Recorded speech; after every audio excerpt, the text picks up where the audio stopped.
Understanding the financial statements is crucial as well as fundamental to investing.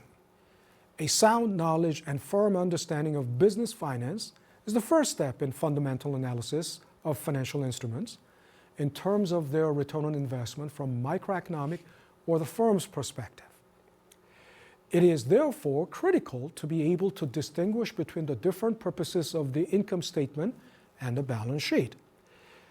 This ability to discern these two statements will enable you to easily tell why certain line items serve specifically one statement but not the other, and give you a good structural understanding of these statements.